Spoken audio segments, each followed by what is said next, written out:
ইন্তেকাল করেছে তার সেবা। তাই তো দেখা যায় জার্মানির এক বৈজ্ঞানিক যে নিজে পানি পান করে যখন সেবা লাভ করলো, তখন এইখানে জমজম কুয়ার পাশে ঘোষণা দিল ইসলামের লা ইলাহা ইল্লাল্লাহ মুহাম্মাদুর রাসূলুল্লাহ। এটা ছিল হযরত ইব্রাহিমের পক্ষ থেকে আমাদের একটা উপহার। হযরত ইব্রাহিম পরীক্ষা দিয়ে এসেছেন। এভাবে তাইলে যখন ওই জায়গাখানে যখন তিনি বড় হতে লাগলেন, মিনার মাঠে আমরা কথা শুনেছি, ইসমাইলকে নিয়ে গেলেন মিনার মাঠে।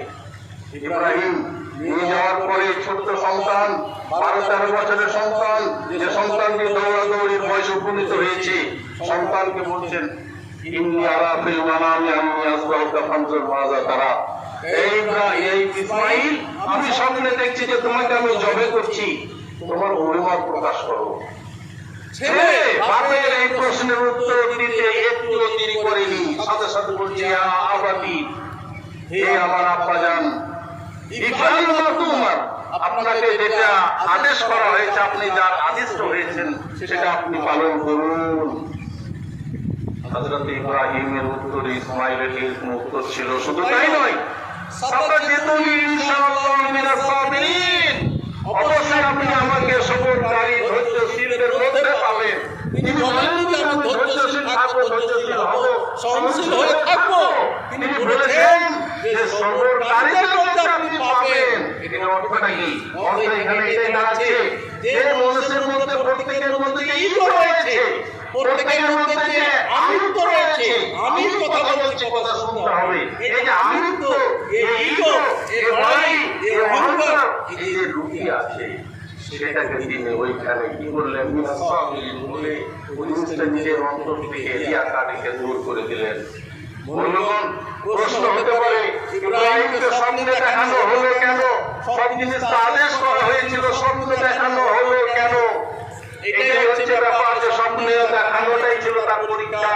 আদেশ যদি আল্লাহ পাক ইব্রাহিমকে করতেন যে তোমার রাজের আগে, তোমার মেয়েকে কুরবানি করো, তাহলে সেটা আদেশ পালন করা হতো, পরীক্ষা হতো না।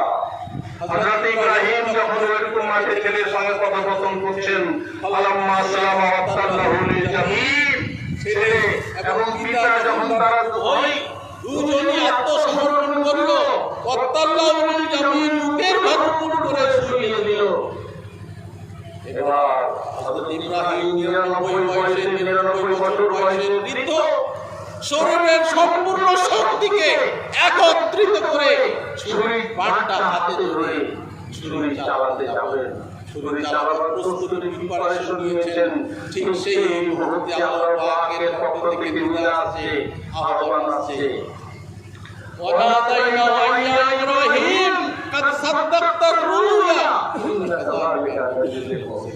ইব্রাহিম তুমি তোমার যে স্বপ্নকে সত্যে বাস্তবায়িত করে দেখিয়েছো। আর নয়, আমি তোমার ছেলেকে জবাই করতে নিয়ে আসিনি।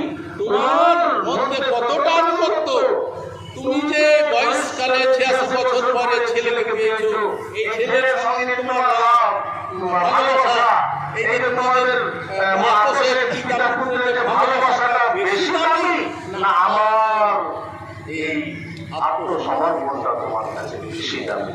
এটাই তো পরীক্ষা করতে চেয়েছিলাম। আজকে তুমি কি করলে? তুমি এই পরীক্ষায় পাস করে গেছো। আল্লাহ পাক বললেন, ওই হাবিলা কাবি যে কুরবানি পেশ করেছিল, হাবিলের কুরবানি যেটা সে ভেড়া পেশ করেছিল, আল্লাহ পাক সযত্নে জান্নাতে রেখেছিলেন। সেই ভেড়াটা ইবনে আব্বাসের বর্ণনা অনুযায়ী ওই ভেড়াটি উনিশে উপহার দিলেন ইব্রাহিমকে, এবং তিনি সেটি কোরবানি করলেন। সেটি কোরবানি ছিল, ওই ভেড়াটি ছিল সাদা সিংওয়ালা। সুতরাং ইবনে আব্বাস বলছেন যে আল্লাহ নবী এরকম কথা শোনার পরে আমরা সবসময় সাদা সিংওয়ালা মোটা সাজা ভেড়া বা ছাগল বা এই ধরনের কোরবানি প্রস্তাব দেওয়ার জন্য। এই হাদিস থেকে বোঝা যাচ্ছে আল্লাহ কর্তব্য বলছেন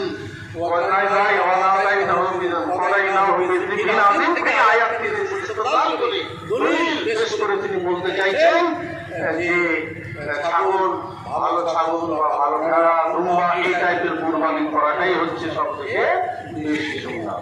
আজকে আমরা দেখতে পাই আমাদের সমাজে যে গরুর 7 ভাগে একটা ভাগে